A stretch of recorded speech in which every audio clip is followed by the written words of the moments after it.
नमस्कार शेतकरी मित्रांनो. ऊस जेव्हा आपला 45 किंवा 50 दिवसाचा होतो, तर आपण पहिली फवारणी घेणं गरजेचं असतं. या फवारणीचा आपल्याला काय फायदा होतो? फुटव्यांची संख्या वाढते, त्याचबरोबर पाण्याचा रुंदी वाढते, लांबी वाढते आणि चकाकी वाढते. याने होतं काय? नंतर जे आपल्याला उत्पादन मिळणार आहे ते चांगल्या प्रतीचं मिळतं. यासाठी आपण पहिल्या फवारणीमध्ये एक चांगलं कॉम्बिनेशन घेतलं पाहिजे. ही फवारणी घेत असताना आपण यामध्ये 6 याचा वापर केला पाहिजे. 4 ग्रॅम प्रति एकरसाठी वापरलं पाहिजे. याचं प्रमाण आपण लक्षात ठेवलं पाहिजे. हे जास्तही होता कामा नये.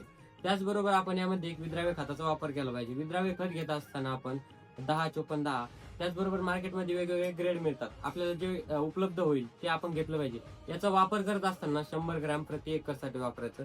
त्याचबरोबर आपण यासोबत दुय्यम अन्नद्रव्य म्हणून मायक्रोन्यूट्रिएंट जे भेटतं त्याचा जर वापर केला तर चांगलंच. यामध्ये मायक्रोन्यूट्रिएंट घेत असताना आपण 250 ग्रॅम प्रति एकरसाठी वापरू शकतो. त्याचबरोबर शेतकरी मित्रांनो, फ्लोरीपायरिफॉस 20% हा घटक असलेला आपण 2 ml प्रति लिटर साठी जर वापरलं तर जे खोडकिडी त्याचबरोबर ज्या आपले किडे आळी असतात यापासून आपल्या पिकाचं संरक्षण होतं.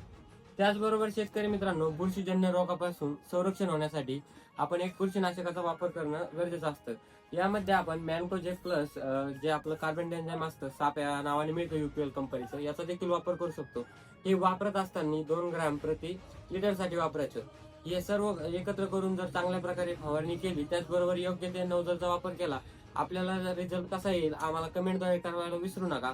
धन्यवाद शेतकरी मित्रांनो. अशा शेतीविषयक माहितीसाठी आपल्या YouTube चॅनल त्याचबरोबर Insta पेजला फॉलो करायला विसरू नका. धन्यवाद.